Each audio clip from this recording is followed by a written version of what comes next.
Shifting focus, a day after Israeli airstrikes in Qatar that targeted Hamas leaders, Prime Minister Netanyahu defended the strike and threatened further action against Qatar. The Israeli Prime Minister said Israel targeted Hamas leaders in Qatar similar to how the US pursued the Al-Qaeda after 9/11. And mincing no words, he warned Qatar to either expel Hamas leaders or bring them to justice. We went after the terrorist masterminds who committed the October 7th massacre.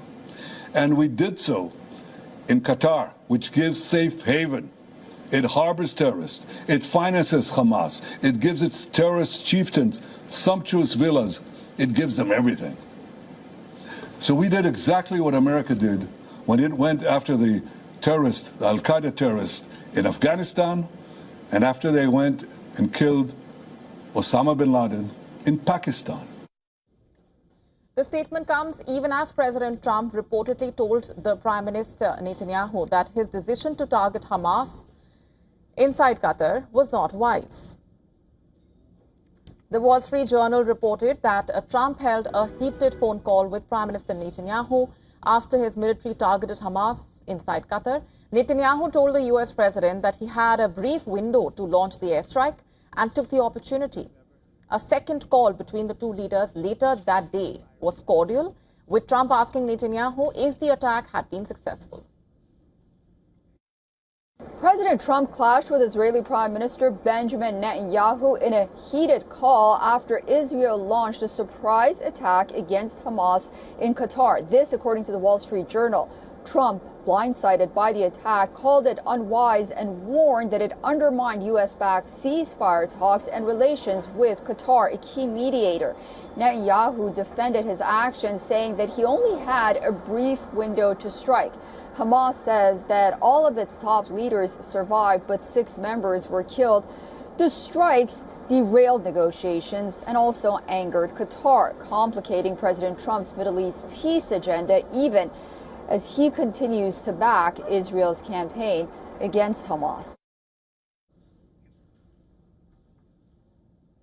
The Indian Prime Minister spoke with the Emir of Qatar, condemning the violation of Qatar's sovereignty by Israel, affirming India's support for Qatar and its efforts to promote peace and stability in the region. Prime Minister Modi appreciated Qatar's mediation role in the Gaza conflict.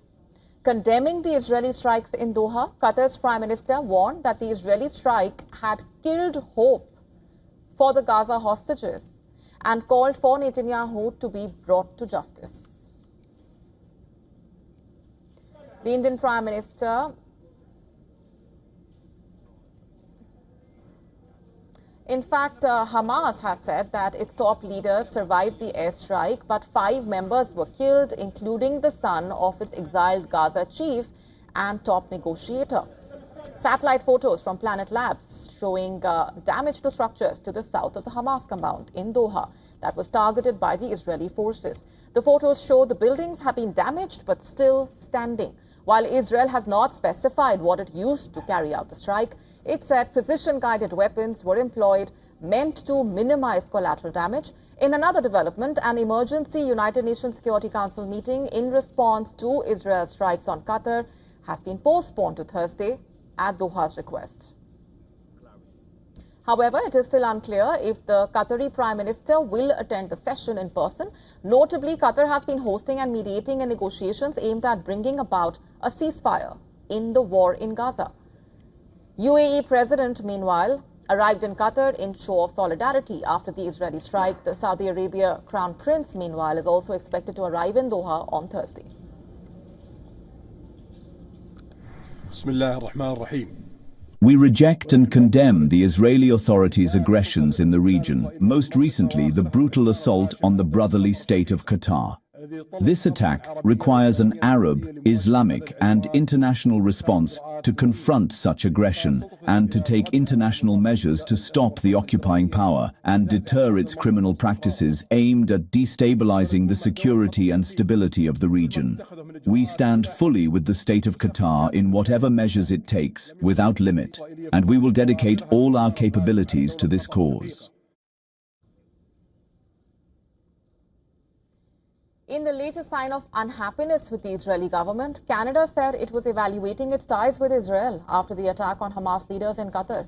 Canada's foreign minister reiterated that Canada considered the attack to be unacceptable, especially given Qatari attempts to facilitate peace in West Asia. At the same time, we are evaluating the relationship with Israel. Of course, the attack yesterday on Qatar was one that was unacceptable. It was a violation of Qatari airspace.